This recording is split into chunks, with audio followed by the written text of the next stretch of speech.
a la etapa colonial, ¿ya? Lo último que vimos, ¿sí? Fue la literatura colonial, ¿sí? Cuando éramos colonia de España, ¿no? Y la literatura, pues básicamente de esa época seguía el modelo español, ¿no? Ya, entonces la etapa de emancipación es la parte final, ¿no? De la etapa colonial, ¿no? Es la etapa, pues, de las luchas, ¿no? Por la independencia del Perú contra España, ¿ya? Entonces vamos a ubicarnos en ese periodo, la parte final de la etapa colonial.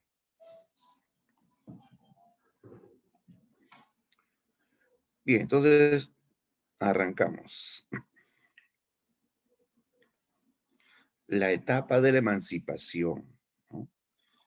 ¿No? Estamos hablando, chicos, de esa época, pues, repito, de las guerras de independencia del Perú, ¿no?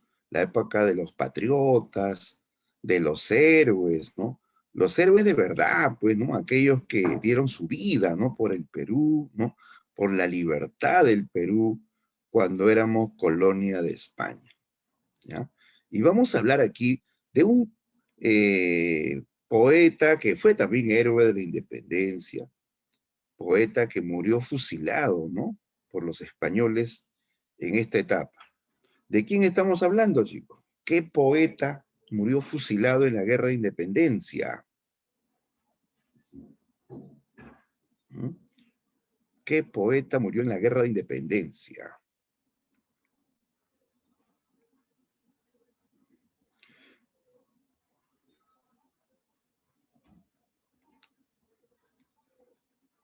No me digan que no han escuchado, pues, de Mariano Melgar, ¿sí?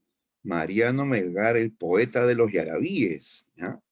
Él es una de las figuras de este periodo. Y justamente vamos a hablar en esta clase de Mariano Melgar, ¿ya? Bien, entonces vamos al tema, el tema de la emancipación. Ya, habíamos dicho que esto es la parte final de la colonia, ¿sí?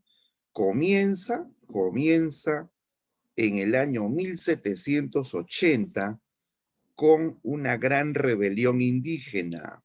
¿Quién se rebeló en el año 1780 contra España, contra la colonia? A ver, por historia, díganlo, pues, chicos. ¿Quién se rebeló en 1780 contra la colonia, contra el sistema colonial? Rebelión indígena. Fue la más grande rebelión indígena del Perú y de toda América, en realidad, ¿no?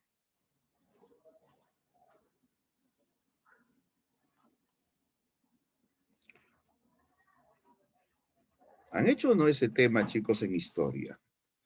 Todavía. Todavía están en la primera parte. Pero podemos recordar, pues, ¿no? Del año pasado. Claro, ya lo dijo nuestro amigo Chamorro. Túpac Amaru II. Claro, así es, Ángela. Se rebeló Túpac Amaru II. Ahí comienza, ¿ya? Ahí comienza la etapa de la emancipación. Y esto va a durar hasta que se logra la independencia, ¿no? Hasta que se logra la independencia. ¿Y en qué año fue la independencia del Perú? ¿En qué año fue la independencia del Perú? 1821. Bien, Jordi, pero ese fue el año de la proclamación, ¿ah? La proclamación de la independencia. Pregunto, ¿en 1821 ya éramos independientes? Cuando el Che San Martín dijo que éramos libres e independientes, ¿ya éramos realmente independientes? ¿Ya los españoles se habían ido? No, no habíamos ganado ni una sola batalla, ni una sola batalla. La independencia se sella años después, con el triunfo en Ayacucho, la batalla de Ayacucho, que fue el año 1824, ¿ya? Entonces, la emancipación va de 1780 con la rebelión de Túpac Amaru hasta 1824, donde se sella la independencia con el triunfo en Ayacucho. ¿Listo? Bien, veamos cómo es la literatura de este periodo, ¿ya? Mira, en este caso particular, la literatura no va a tener, o en ella no va a predominar la función estética tradicional, ¿no? Que es pues la que busca deleitar a un lector con un lenguaje elegante, ¿no? Un lenguaje embellecido, ¿no? En este caso, lo que predomina es la función política, ¿ya? Función política. ¿Por qué? Porque la literatura de este periodo, más que deleitar, lo que busca es crear conciencia, ¿ya? Crear conciencia para la emancipación del Perú, ¿sí? Por eso que los temas de este periodo son básicamente homenajes patrióticos, ¿ya? Homenajes patrióticos. Se escriben poemas a la patria, poemas que hablan de los triunfos militares, que hablan de esos héroes, ¿no? Esos caudillos que lucharon en la emancipación, ¿no? Se habla de la libertad, ¿no? Se canta la libertad de la patria frente a España, ¿sí? La idea era mover conciencias para la emancipación, ¿sí? Otro tema va a ser el paisaje americano. Se canta América como si fuera una sola patria, ¿ya? Una patria continental, ¿no? Se nota en los escritos. Por ejemplo, aparece en esta etapa la obra Carta a los españoles americanos, ¿ya? Carta a los españoles americanos, de Juan Pablo Vizcardo, ¿ya? Juan Pablo Vizcardo era peruano, era arequipeño. En esa carta no se dirige a los criollos del Perú solamente, ¿no? A los criollos de América. Ahí plantea el grito de libertad para toda América. ¿Por qué? Porque se decía, se pensaba que América era una patria, ¿no? Toda América una sola patria, ¿no? Otro tema clave en este periodo es la situación del indio. La situación del indio, ¿ya? A través de la poesía, también de la fábula, ¿ya? Se va a hablar de la situación del indio. ¿Y cuál era la situación del indio? ¿Ah? En la etapa colonial, ¿cuál era la situación del indio? ¿Cómo vivía el indio en la etapa colonial? También por historia, tú sabes, porque el indio vivió explotado por los españoles, humillado, ¿no? Eh, cruelmente, cruelmente maltratado, pues, en la etapa colonial, ¿no? Entonces, los escritores de esta etapa van a hablar de la situación oprimida del indio. Por ejemplo, como ya te escribí en el chat, aparece en esta época la fábula El cantero y el asno. El cantero y el asno de Mariano Melgar, ¿ya? Esa es una fábula eh, que narra la historia de un cantero que saca piedras de una cantera para hacer construcciones y lleva las piedras sobre el lomo de una tropa de asnos. ¿Ya? ¿Te imaginas los asnos con una enorme carga de piedras, ¿no? Y avanzaban los asnos y el cantero los azotaba porque los asnos apenas podían avanzar con semejante carga de piedra, ¿no? El cantero les gritaba, avancen, lerdos, avancen, inútiles, me indigna su pereza, y los azotaba a los pobres asnos. Hasta que uno de los asnos protesta. Claro, como esta es una fábula, el asno habla, ¿no? Un asno protesta y le dice, tras cuernos palos, nos tienes mal comidos, siempre bajo la carga, y a punta de azotes pretendes gobernarnos, quítanos estas cargas, danos de comer bien, y verás que mejores brincos damos que tus caballos, ¿no? Entonces, lo que dice el asno es el reclamo del indio, ¿no? Muestra, pues, el descontento, ¿no? Ante la opresión del indio, ¿no? Claro, frente al español, ¿no? Ese cantero representa a los españoles, y los asnos con enormes cargas y azotados representaban a la masa indígena, ¿no? Entonces, sí se va a hablar del indio oprimido en la literatura de este periodo, ¿no? También surge en esta etapa el patriotismo peruano con sentido solidario y unificador. Claro, ¿no? Lo obvio, porque la idea era pues liberar el Perú también, pues, ¿no? Y entonces había que juntarlos a todos, había que unir a los criollos, a los indios, a los negros, a los mestizos, ¿no? Para combatir por el Perú, para que haya unidad, ¿no? ¿Ya? En cuanto a los tipos de literatura o los géneros, digamos, en esta etapa destacan sobre todo las odas, ¿no? Las odas, esos poemas de alabanza, esos poemas de admiración, ¿no? ¿No? Se compone oda a la libertad, oda a la patria, oda, ¿no? A la mar, ¿no? ¿No? Entonces se hace, pues, homenajes, ¿no? Se hacen alabanzas tanto a a los triunfos, a los caudillos de esa época, ¿no? También hay canciones, tipo himnos, también patrióticos, panfletos, ¿no? Panfletos es propaganda revolucionaria, ¿ya? Se difunden tipo volantes o afiches donde se habla, pues, de la libertad del Perú, ¿no? Y fábulas, como ya mencionamos, ¿no? También hay fábulas, como la que acabamos de contar, la del cantero y el asno, ¿no?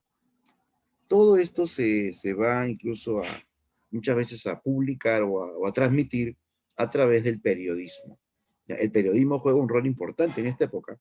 El periodismo permite transmitir cultura y estas ideas liberales a la población, ¿no?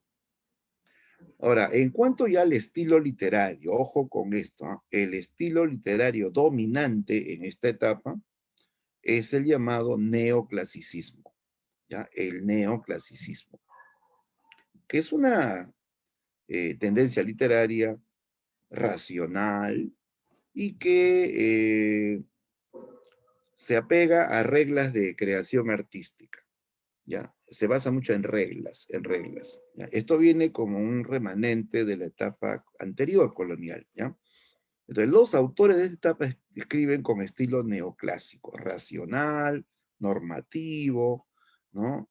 Y con la idea de que la literatura tiene que tener una utilidad, tiene que servir para algo. En este caso, tendrá que servir para lograr la emancipación, ¿no? Finalmente, en esta etapa también se hace propaganda clandestina, propaganda clandestina, ¿ya?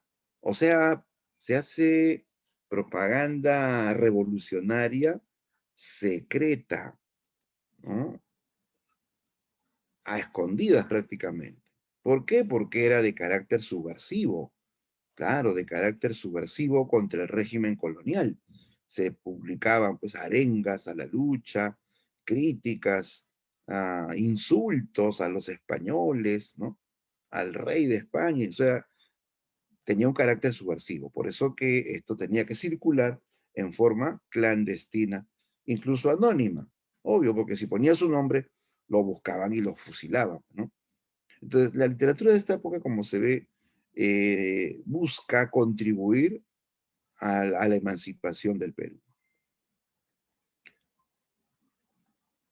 Listo, ahora sí, vamos a hablar del autor representativo de este periodo, el poeta Mariano Melgar.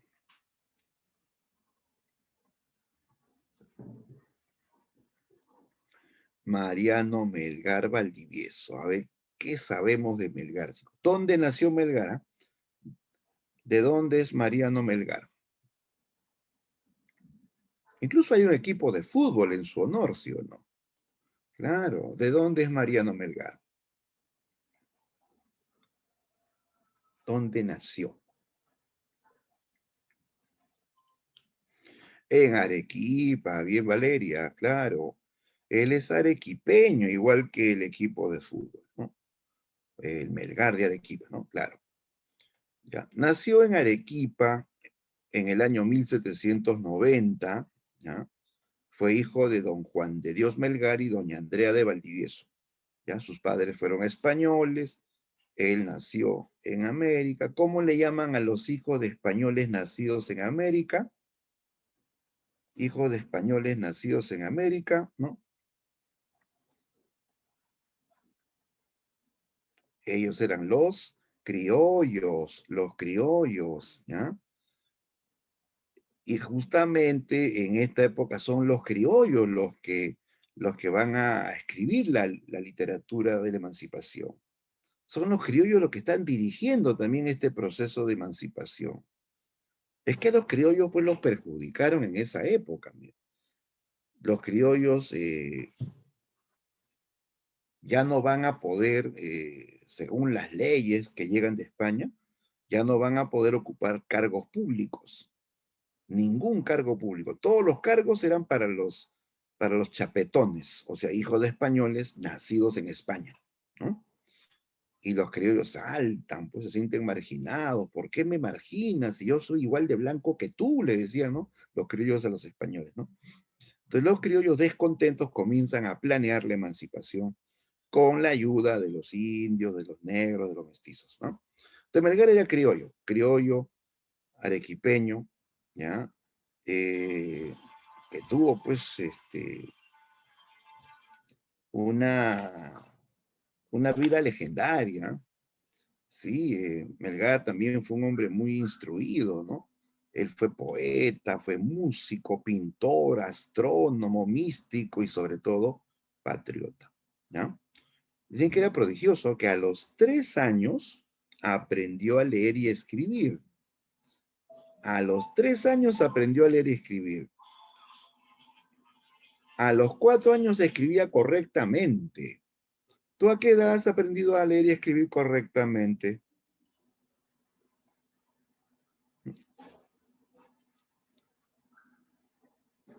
Generalmente, ¿no? Cuando estás empezando la primaria, ¿no?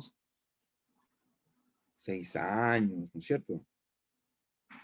6 años, más o menos esa es la edad, ¿no? En que uno aprende a leer y a escribir, ¿no es cierto? Pero Melgar a los 4 ya leía y escribía correctamente, ¿ah? Y hay algunos chicos que hasta ahora pues no escriben correctamente, ¿no? Entonces Melgar era pues así precoz, ¿no? Para el aprendizaje. A los 8 años, a los 8 años ya él dominaba el latín, que era una lengua pues de los sabios, de los eruditos, ¿ya? Entonces Melgar podía leer obras en latín, ¿no? De los clásicos latinos, de Virgilio, de Ovidio, de Roma, él lo leía, ¿ya? Incluso los traducía, ¿ya? A los 18 años ya él era maestro, era catedrático, chicos, en el seminario de Arequipa, ¿ya? Y no enseñaba literatura, ¿sabes lo que enseñaba Melgar?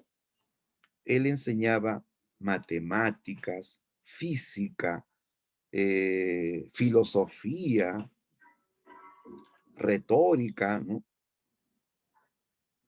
Era un marciano este Mariano Melgar, ¿ya? Un crack, claro, ¿ya?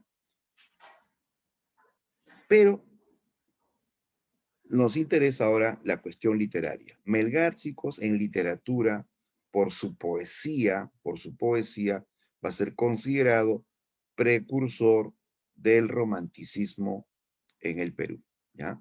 Se adelanta a su época. Melgar se anticipa al movimiento romántico que vendría mucho después, ¿ya? Él fue el único poeta de actitud romántica en esta etapa, donde, como ya hemos dicho, la moda literaria dominante fue el neoclasicismo. Melgar fue una excepción, ¿no? Fue el único poeta que expresó sentimientos y, y tuvo actitud idealista, ¿no? Como los románticos. Pero él estuvo solo, chicos, solo. No hubo un movimiento romántico en su época. El movimiento romántico, o sea, toda la generación de poetas románticos aparecen ya después en la etapa republicana, ¿ya? Entonces es un prerromántico, ¿de acuerdo? Él es un prerromántico. ¿Y cómo así comenzó esta onda romántica en Melgar? Todo pues comienza a partir de sus amores en Arequipa, ¿ya? Cuentan que Melgar iba a ser cura.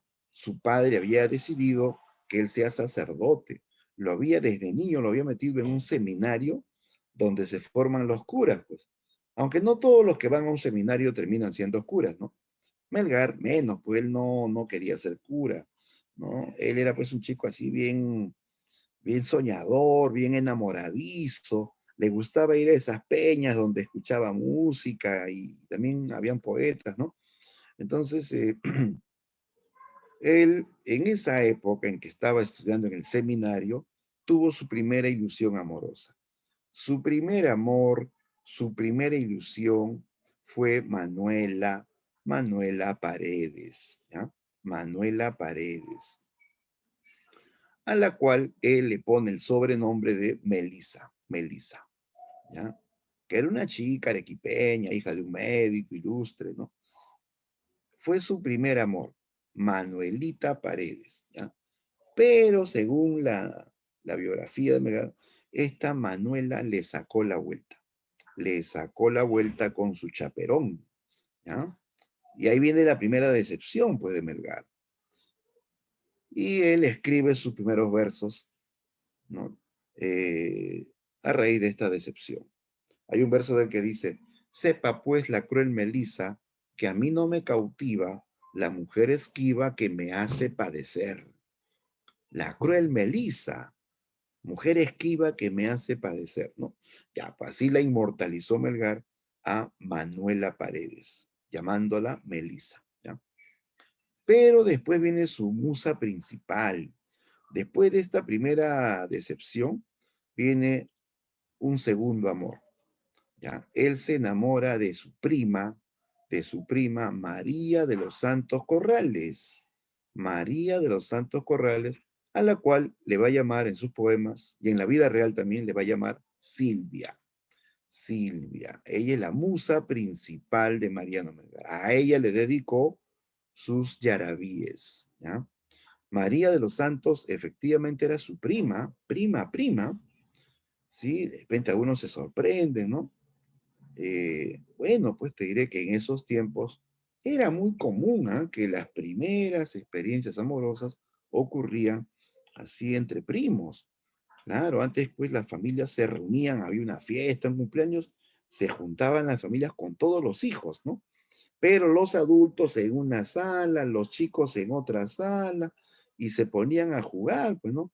Ya, vamos a jugar, ¿a qué? Al doctor, a la enfermera, al papá, a la mamá, y así comenzaban esos asuntos, pues, ¿no? De acercamientos entre primos, ¿no? Ya, entonces, Melgar se enamoró perdidamente de su prima María de los Santos Corrales. Se enamoró al tal punto que a los 18 años pidió su mano. O sea, quería casarse a los 18 años con Silvia. ¿Tú te casarías a los 18 años? ¿Ah? ¿Te casarías a los 18 años?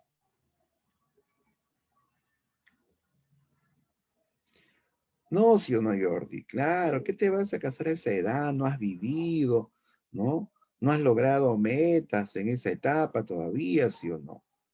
¿Qué vas a ofrecer a los 18 años? Pues, ¿no?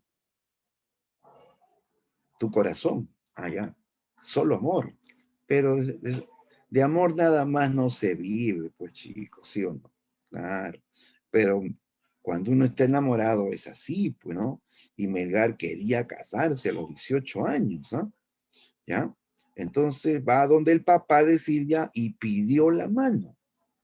Formalmente pidió la mano de Silvia. Y el papá, interesado, le dijo, si quieres algo con mi hija, primero termine estudios de derecho y después hablaremos. Por eso que Melgar va a venir a Lima para estudiar derecho en San Marcos. ¿Ya?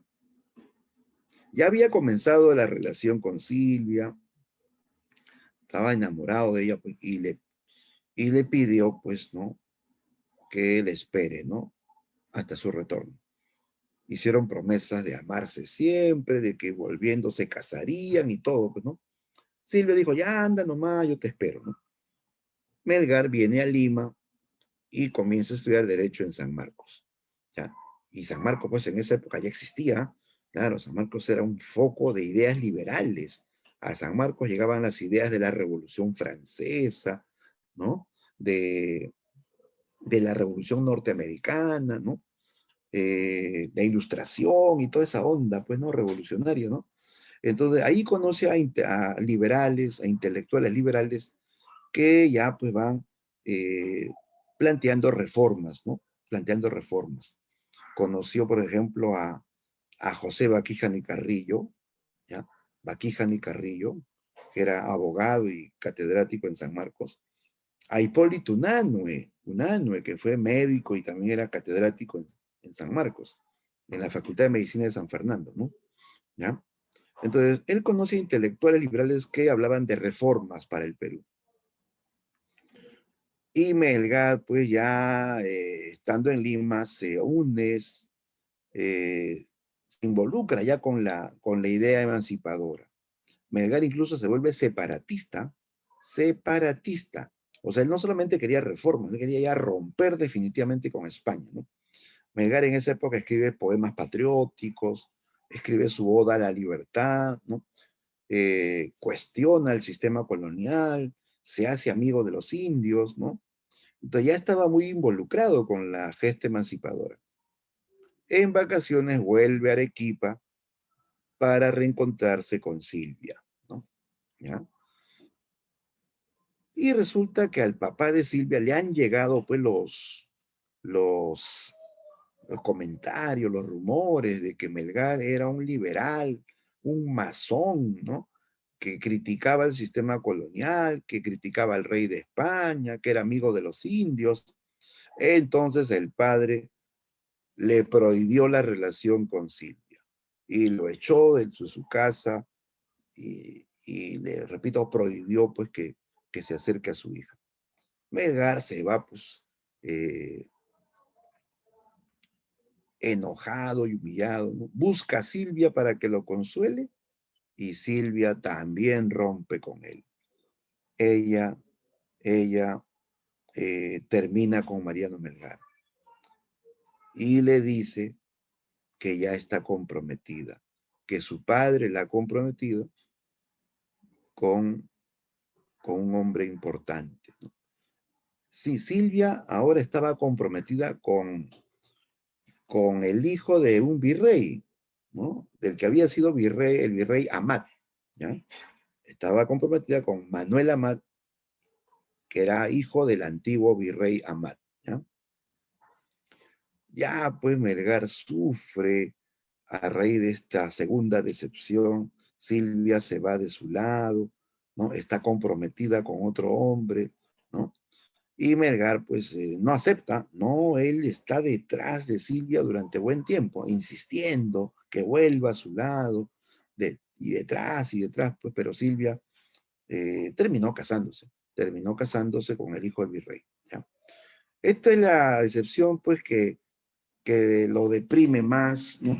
En esa época Melgar, pues, se va a la hacienda de sus abuelos, se va de su casa a la hacienda de sus abuelos, ahí pasa una temporada, eh, y va a tener contacto con indígenas que trabajaban la tierra, ¿no?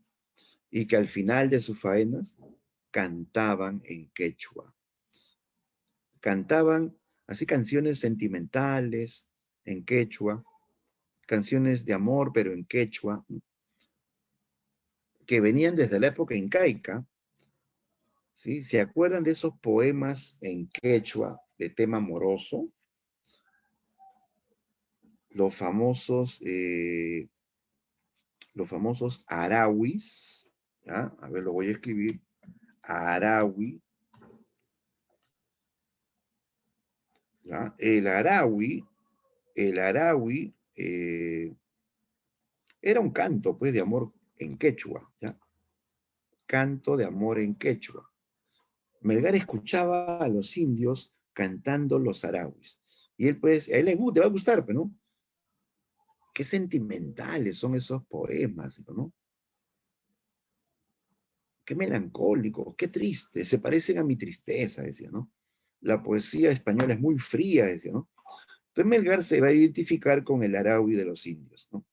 Y más adelante va a componer yarabíes tomando el tema sentimental de los arauis, ¿no? Bien, una vez que se curan sus heridas de amor, Melgar se une a la rebelión de Mateo Pumacahua, que se alzó contra el sistema colonial. Melgar, siendo un joven poeta, marcha con las tropas de Mateo Pumacahua. Se dirigen hasta Puno y ahí participó en la batalla de Humachiri, donde se dice que Melgar llegó incluso a usar el cañón contra los españoles, ¿no? Pero Melgar es tomado prisionero por los españoles, ¿no? Y condenado, ¿no?, a morir fusilado, ¿sí? Para su mala suerte, el capitán del ejército español era nada menos que el esposo de Silvia, ¿ya? Que era un militar realista, pues, ¿no?, que luchaba por el bando realista, por el rey de España, ¿no? Y lo reconoció, pues, a Melgar. Dijo: Mariano Melgar, qué casualidad encontrarnos aquí. Ah, y dijo: venga por acá. Así que a usted le gusta estar detrás de mujer casada, de mujer ajena. Y ordenó a sus tropas que lo fusilen. Lo arrinconaron, hicieron que se arrodille y lo fusilaron a Mariano Melgar, ¿no? Murió antes de cumplir los 25 años. Murió jovencito, ¿ah? Antes de cumplir 25, lo mataron los españoles, ¿no? ¿Ya? Ya pues entonces su vida fue corta, como la de muchos románticos, ¿no? Pero hizo un aporte importante, ¿ah? Sus yarabíes, que es una muestra de, de su anticipo romántico, ¿no? Del prerromanticismo de esa época. Bien, justamente la importancia de Melgar radica en los yarabíes, ¿ya? Él asimiló y dio forma definitiva al yarabí, ¿ya? Asimiló y dio forma definitiva al yarabí. Chicos, ¿esto significa que él creó el yarabí? Cuando leemos esto de asimiló y dio forma definitiva al yarabí, ¿significa que él es el creador del yarabí?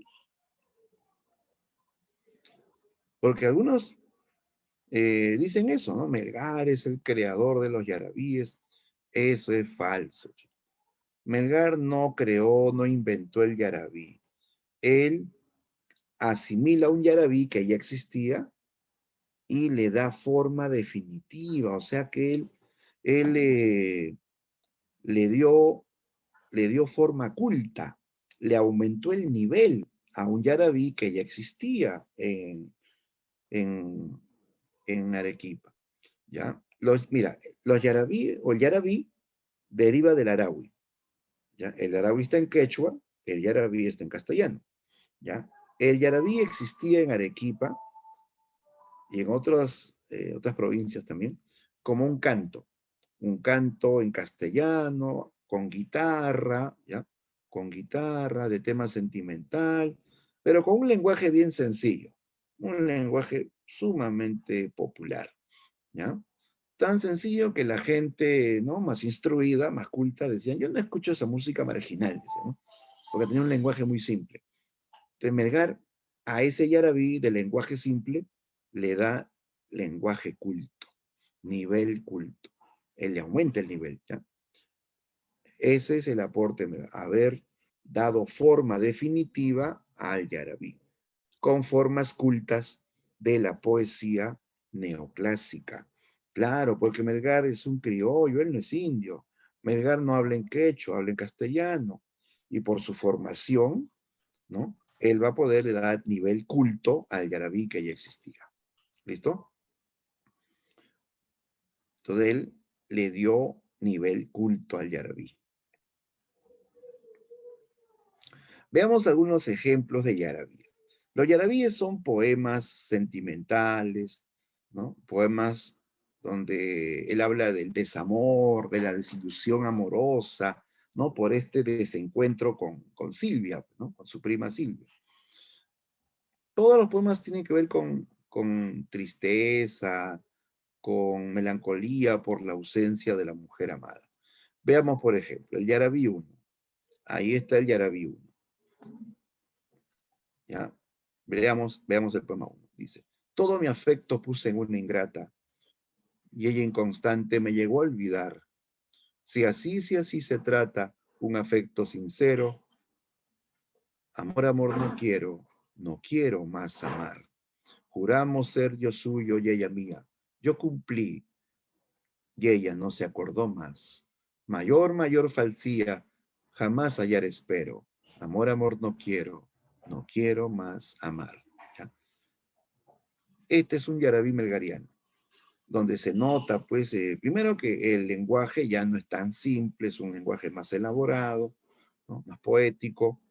Incluso los versos están bien organizados, 2 versos largos de 11, 4 versos cortos de 7 sílabas, otra vez 2 versos largos de 11, 4 versos cortos de 7 sílabas. O sea, él usa las reglas de la poesía neoclásica. Y es así, bien riguroso, bien estricto en la medida, ¿no? Eso viene de la poesía neoclásica española. ¿Ya? Entonces lo que hace es fusionar el sentimiento amoroso que viene del Araui con la forma culta neoclásica, ¿ya? Eh, forma culta neoclásica española. Y nota pues que aquí hay pues decepción, Melgar ya no quiere volver a amar, le reclama la inconstancia, ¿no? Juramos, hicimos promesas de ser yo tuyo y ella mía, ¿no? Y tú mía, pero yo cumplí, ella no se acordó más, ¿no? Le está reclamando a Silvia el incumplimiento de la promesa, ¿no? La promesa de amarlo siempre, ¿no? Luego tenemos el Yarabí 4, donde Melgar le pide a Silvia su regreso, ¿no? Así muestra su tristeza, su desolación y le pide su regreso. Y dice, vuelve que ya no puedo vivir sin tus cariños. Vuelve mi palomita, vuelve a tu dulce nido. Mira que hay cazadores que con afán maligno te pondrán en sus redes mortales atractivos. Y cuando te hayan preso, te darán cruel martirio. No sea que te casen, huye de tanto peligro. Vuelve mi palomita, vuelve a tu dulce nido. ¿Te das cuenta? Melgar aquí pues le está pidiendo, le está rogando a Silvia que regrese. Él estuvo así pues detrás de ella buen tiempo. Eh, pero esa palomita ingrata nunca volvió. Cuando dice palomita, no es una palomita de verdad. Lógicamente es una metáfora de la mujer amada, ¿no? Se refiere a Silvia, ¿no? Ya, esa palomita nunca volvió, ¿no? Por eso que Melgar eh, termina escribiendo poemas de ataque, de crítica a la mujer, ¿sí? Hay un poema donde Melgar le dio duro a Silvia, le dio con palo, sí, el poema se llama Soneto a la mujer, ¿ya? Soneto a la mujer, ¿correcto? Es un poema de ataque a la mujer. A ver, no se vayan a amargar las chicas, ¿ah? Pero es un poema de ataque a la mujer que dice así. No nació la mujer para querida, por esquiva, por falsa y por mudable, y porque es bella, débil y miserable, no nació para ser aborrecida. No nació para verse sometida, porque tiene carácter indomable, y pues prudencia en ella nunca es dable, no nació para ser obedecida. Porque es flaca, no puede ser soltera. Porque es infiel, no puede ser casada. Por mudable no es fácil que bien quiera, si no es pues para amar o ser amada, sola o casada, súbdita o primera, la mujer no ha nacido para nada, ¿no? Fíjate, ¿no?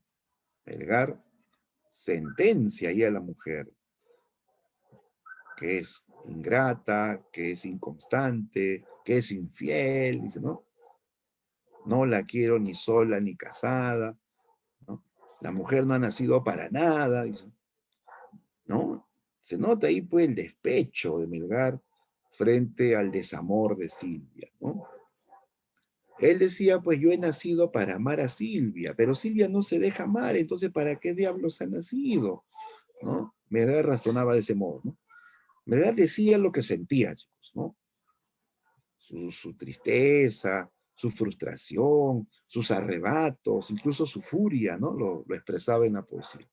De Melgar, entonces, es el único poeta que va a exponer sentimientos a través de la poesía, ¿ya? Por eso es un prerromántico, ¿ya? Un precursor del romanticismo. Finalmente aquí mostramos otros trabajos de Melgar. Está su Oda a la Libertad, que es patriótico.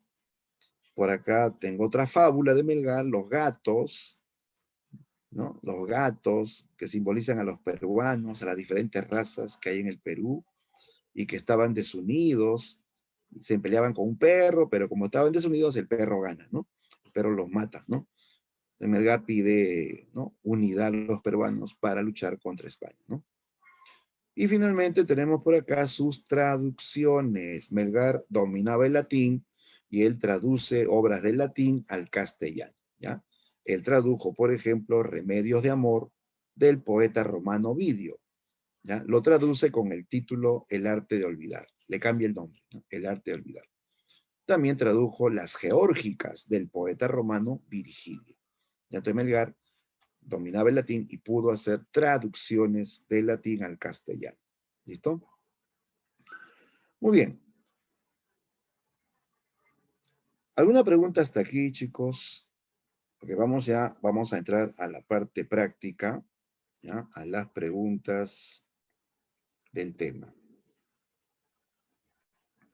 Ya, a ver, entonces vamos buscando en el libro la práctica dirigida 4, ¿no? Práctica dirigida número 4. Ya, a ver, voy a compartir la práctica.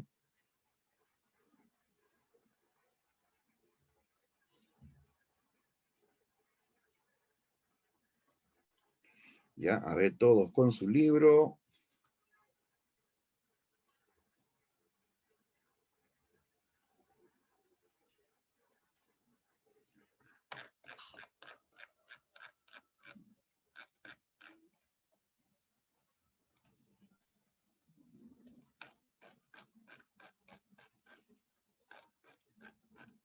Ya, ahí está. Dirigida 4. Ven, chicos, mi pantalla de la dirigida. A ver, confírmame si se ve. Sí, ¿no? Ya, listo, listo. Bien, vamos a resolver rápidamente, ¿ah? Vamos a resolver. Ya, uno, dice, la sensibilidad del Arahui Quechua se refleja en los yarabíes de Melgar como, dice, la sensibilidad se refiere a los sentimientos. Los sentimientos del Arahui Quechua se reflejan en los yarabíes como. ¿Cómo eran esos sentimientos del Arahui? ¿Mm? ¿De qué sentimiento hablaba el Arahui? De amor, ¿sí o no? Pero amor alegre, dichoso. No, eran cantos de amor tristes, tristes, melancólicos, ¿no? Entonces, la respuesta para la 1 sería la B, claro. Un canto triste, ¿no? Que exprese el amor doliente, ¿no? Exacto. Así es, bien Ángela, bien Fernández, Valeria Álvarez, ¿no? Angelina, coinciden en la B, es la respuesta. Muy bien. 2. El carácter neoclásico de Melgar se verifica en. Ya ver, ojo con la pregunta. Carácter neoclásico. Un neoclásico es aquel que admira lo clásico, que incluso no solamente lo estudia, lo lee, incluso lo traduce, ¿ya? El arte clásico, ¿ya? Y tú sabes que Melgar, por su dominio del latín, él hizo traducciones. Él tradujo a sus poetas favoritos de Roma, ¿de acuerdo? Entonces, el carácter neoclásico de Melgar se nota más en sus traducciones. Traducciones que hizo de poetas latinos o romanos. ¿Listo? Esa es la respuesta aquí. Sigamos. 3. La pregunta 3. Dice, la literatura de la emancipación tuvo entre sus temas dominantes un tema de la literatura de la emancipación. A ver, lean las opciones e indiquen su clave.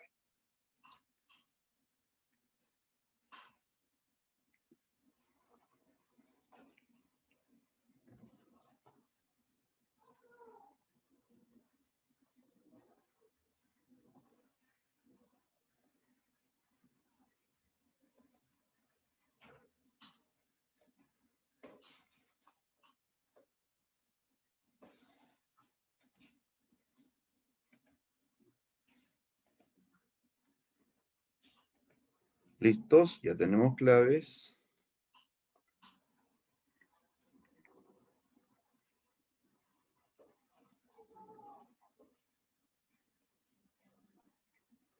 Ya, veo variedad de claves. Algunos dicen la C. Veo también la clave D. Por ahí veo una clave E y B. Ah, entonces ahí hay un poco de confusión, ¿ah? Vamos a hacer la aclaración entonces, chicos. Tema dominante en la literatura de la emancipación. Ya, primero nota que no dice Mariano Melgar, dice literatura de la emancipación. Estamos hablando pues de un conjunto de escritores criollos de esa época. Melgar es un caso, y es más, es un caso excepcional, ¿no? Todos hablaban de amor, chicos, en esa época.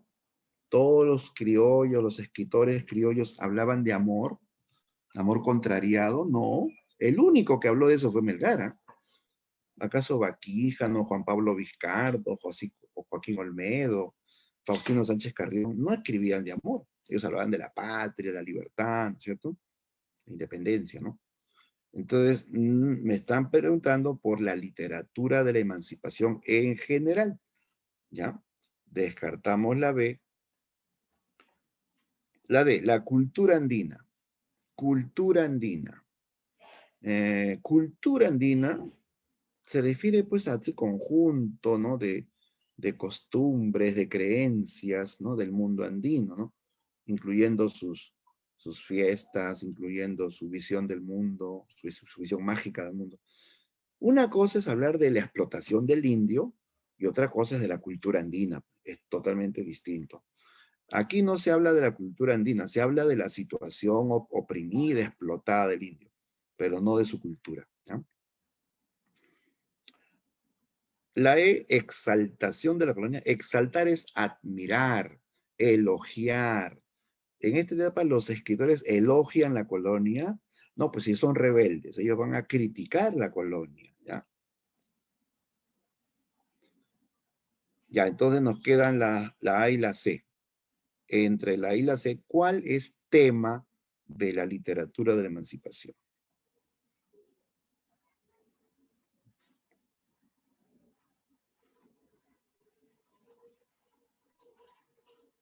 Ahora sí, entre esas dos, la que queda, la que sí es tema, es pues el paisaje americano.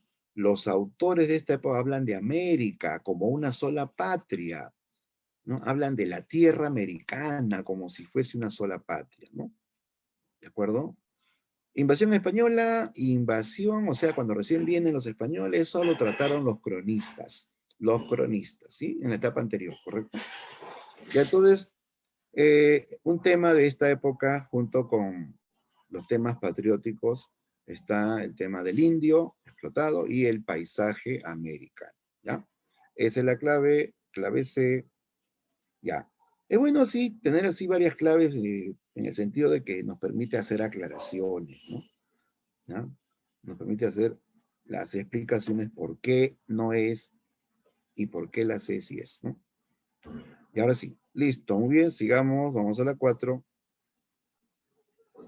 La literatura de la emancipación cronológicamente se rigió bajo los cánones de él. Cánones son pues las normas, el estilo, ¿no? Ya. ¿Qué movimiento literario era predominante en esta etapa, chicos?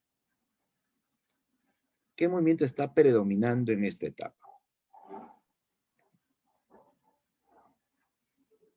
A ver, por ahí vemos clave D. Valeria dice realismo.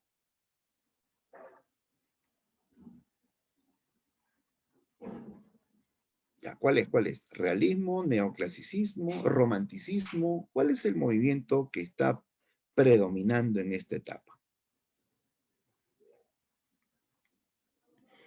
Ya mira, aclaremos que el romanticismo solamente se ve con Melgar. Él fue el único. Por eso él es como una pequeña isla, ¿no? Romántica, en medio de un mar neoclásico, ¿ya? Lo que predominaba en la mayoría de escritores de esta etapa era el neoclasicismo, ¿ya?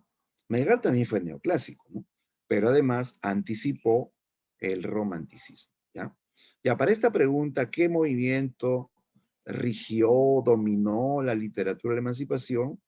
La clave es la D. ¿Listo? Neoclasicismo. Bien, sigamos. Pregunta 5. Los yarabíes de Melgar, por su temática, corresponde a la especie denominada, por su temática, corresponde a la especie. Ya, mira, esto es poesía, ¿de acuerdo? Y tú sabes que la poesía pertenece al género lírico, género lírico. Ahora, el género lírico tiene varias especies: oda, égloga, elegía, epístola, ¿no? Sátira también, ¿no? Me están preguntando por la temática del yarabí, a cuál de estas especies corresponde, ¿no? Y ya sabemos la temática del yarabí. ¿De qué hablan los yarabíes? De desilusión, de tristeza por el amor perdido, ¿no es cierto? ¿Cómo se llama la poesía melancólica, triste, que canta la pérdida de algo querido? ¿No? ¿Cómo se llama esa poesía que expresa la pérdida de algo querido, ¿no? Dolor por la pérdida, ¿no? De algo querido, ¿no?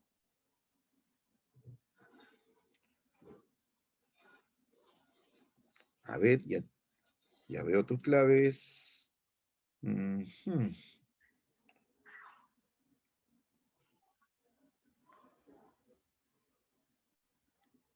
Ya, a ver. Procuren ponerle numeritos, chicos, porque no sé si es la pregunta que estamos viendo o la anterior. Ya, a ver, Ángela dice la D para esta pregunta, ¿no? Marjorie también, ¿no? Xiomara dice la C, ¿sí? Para esta pregunta. Estamos en la pregunta 5, ¿ah? Estamos en la 5, ¿no?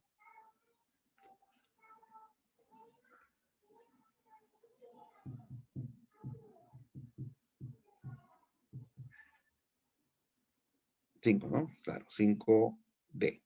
Jimena dice la C. Xiomara también. Marjorie la D. Ya, a ver. C y D, ¿no? Ya.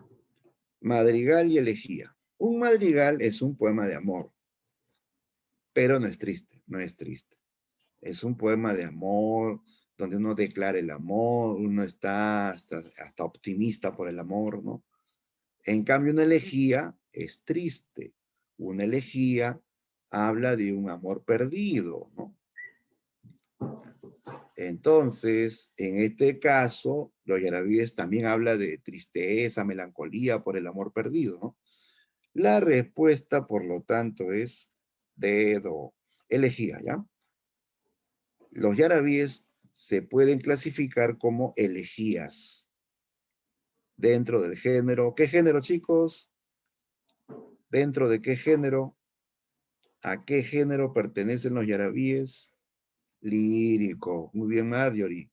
Género lírico, porque expresa sentimientos, ¿no? Es subjetivo, ¿no? Claro. Bien, listo. Vamos a la pregunta 6. Dice, la literatura de la emancipación tuvo dominantemente un objetivo, finalidad, ¿no? A ver.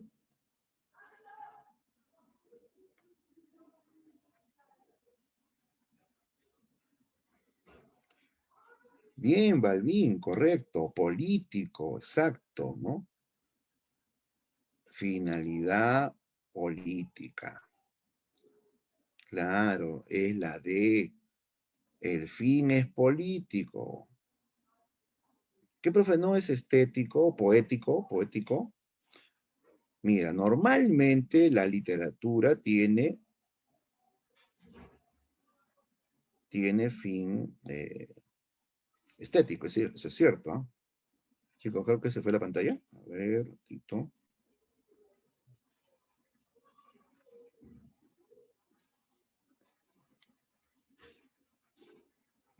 ¿Sí? ¿Se ve? ¿Se ve mi pantalla?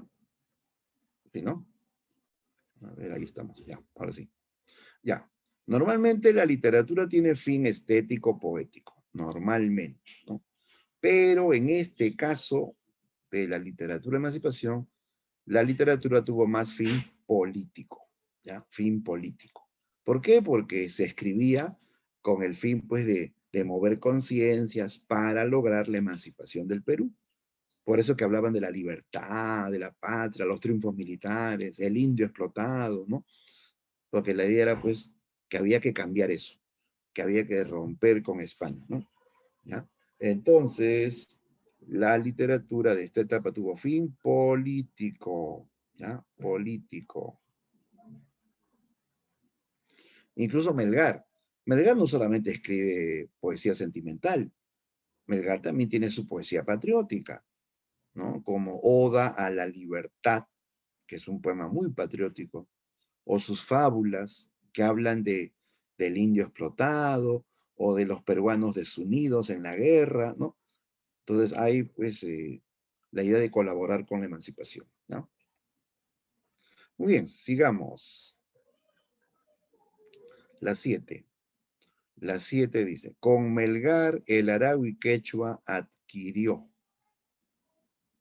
con los yarabíes de Melgar, ¿no es cierto? El Aragui Quechua adquirió. A ver, ¿qué dicen? ¿Qué dicen?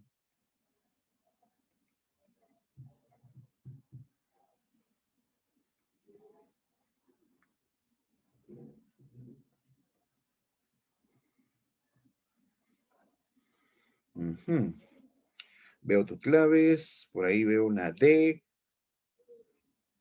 una C también. Ujú. Vamos a hacer entonces la aclaración.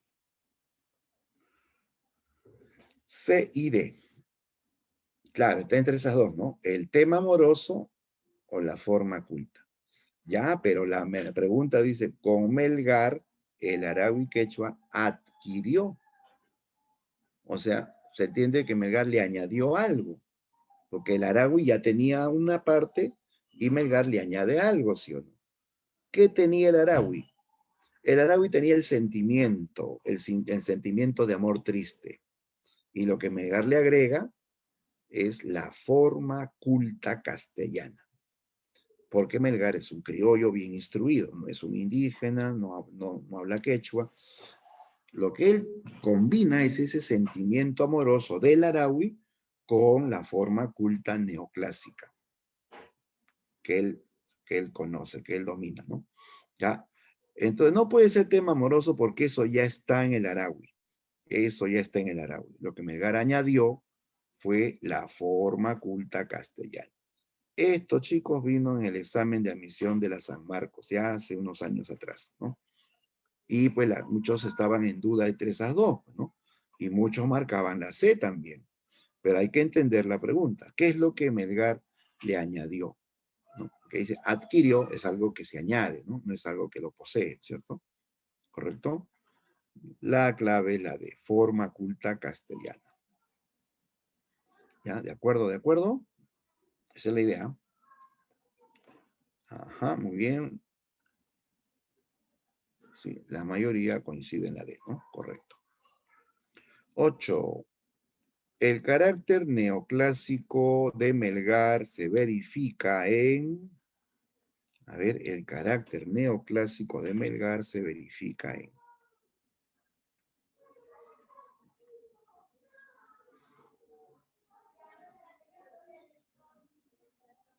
Ya lo vimos, ¿no? Sí, el carácter neoclásico de Melgar se nota en sus traducciones de los clásicos latinos. El neoclásico admira lo clásico. Melgar admiraba los clásicos latinos y los traducía, ¿no? Sí, bueno, la clave aquí es la de...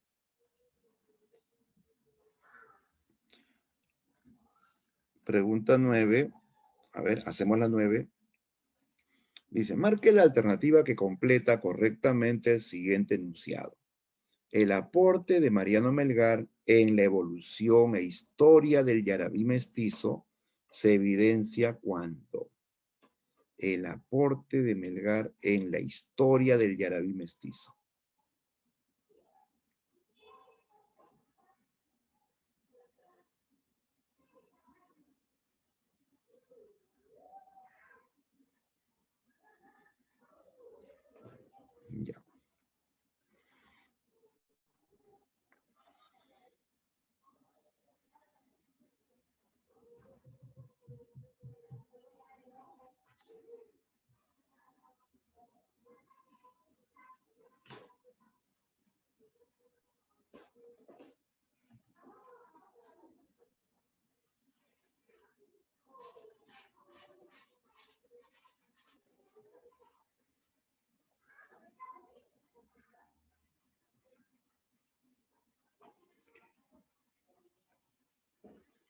Bien, bien, a ver, respuestas.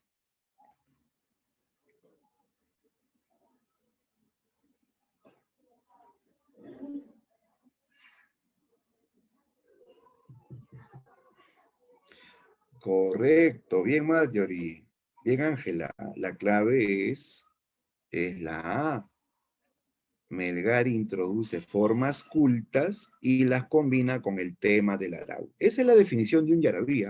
Un yarabí es una fusión del sentimiento, del tema del Araui con formas cultas neoclásicas de Mariano Melgar.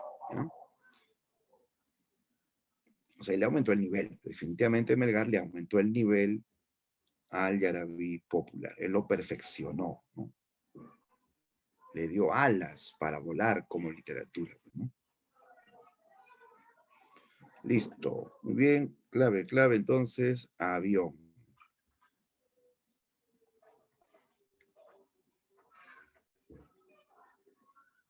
Ya. Pregunta 10. Ya. Esta es la pregunta reto para todos. ¿Ah? Una pregunta de interpretación, de análisis de texto. Ya a ver. Vamos a leer el poema. Dice, de acuerdo al siguiente fragmento del poema A vos, deidad amable, de Mariano Melgar, marque la alternativa que contiene el enunciado correcto. Ya, leamos el poema. Dice, a vos, deliciosa Venus, prodigio a quien el pincel jamás podrá dibujar, porque al amor solo es dado a vuestra hechicera imagen en mi pecho retratar. ¿De quién está hablando el poema? Mira, Venus. ¿Quién es Venus? ¿Quién es Venus?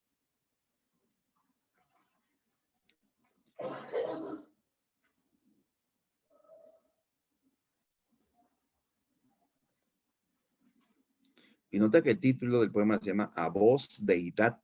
Deidad es una divinidad, una diosa, pues, ¿no? Claro. Venus es la diosa del amor, la diosa del amor, llamada también Afrodita, ¿no? Claro, ¿sí? Aquí le está dedicando un poema a la diosa del amor, a Venus o Afrodita, ¿sí? Ya, entonces,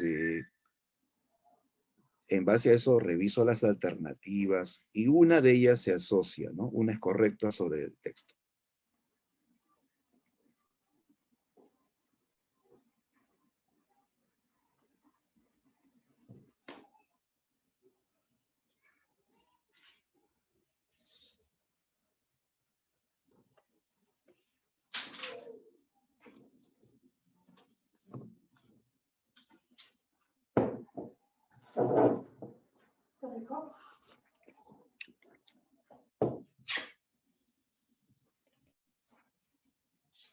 Listo, listos.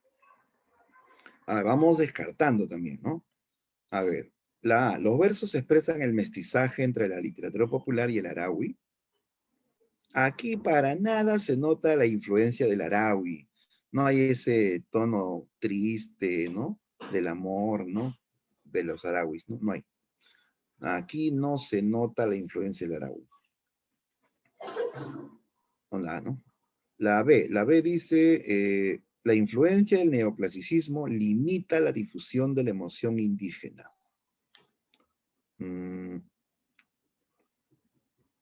Tampoco se nota aquí que haya esto de lo neoclásico limitando la emoción indígena, ¿no?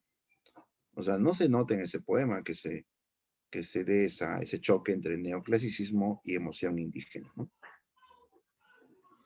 La referencia a la cultura latina revela la formación humanística del autor.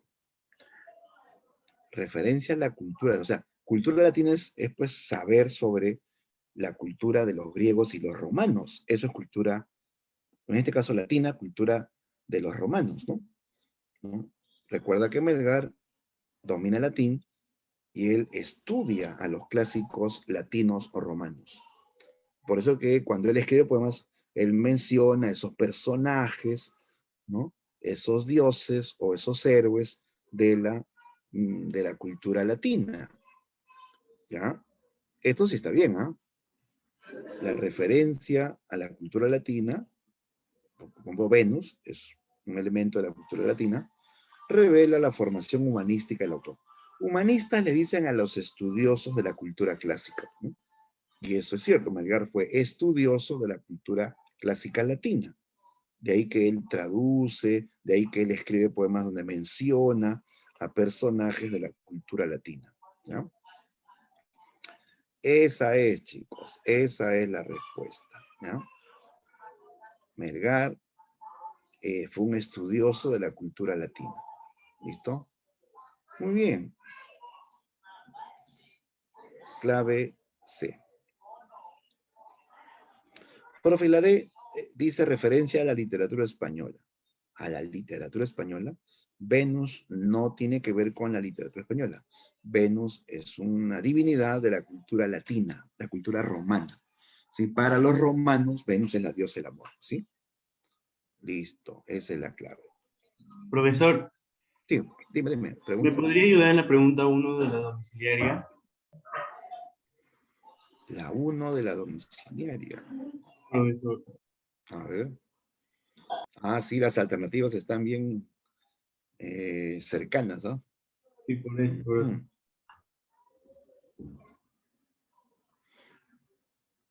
Ya, aquí maneja la información,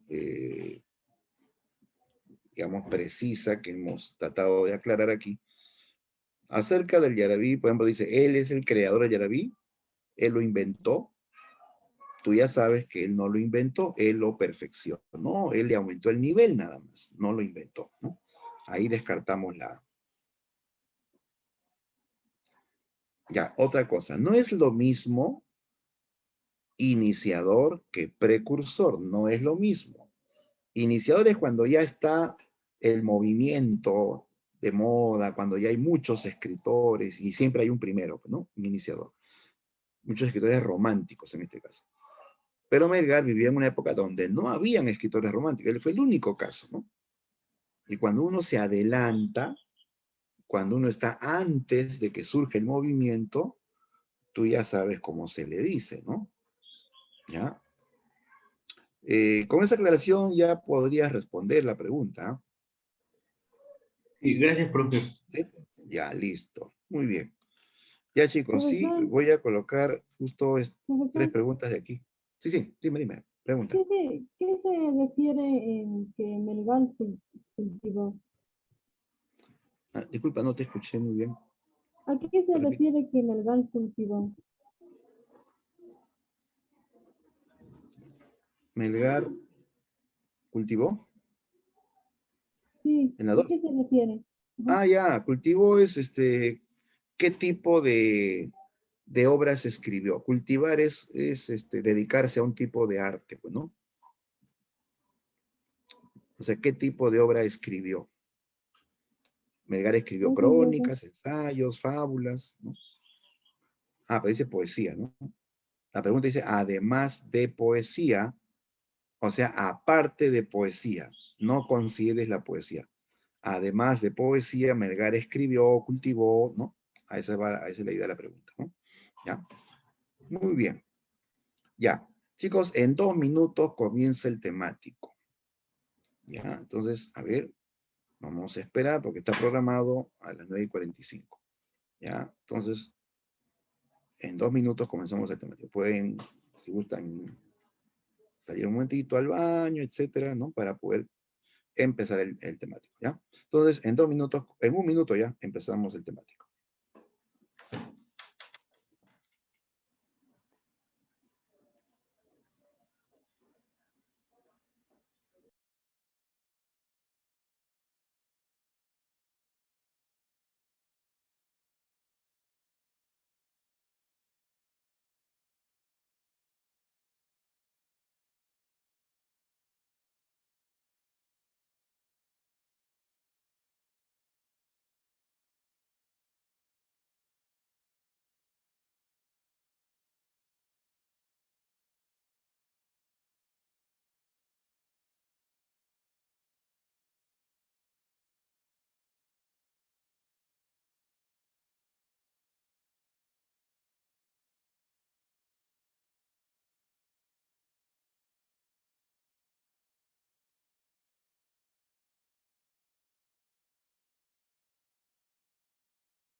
Ya, listo. Bien, chicos, ya pueden ingresar al temático, ya, como ya saben, ¿no? Por la sección de evaluaciones online o exámenes online, ya.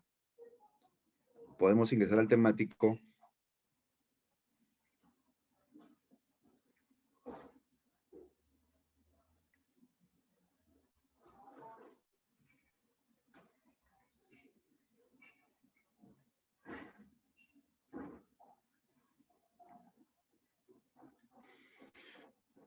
Ya, a ver ahí, por favor, cámaras prendidas. Cámaras prendidas.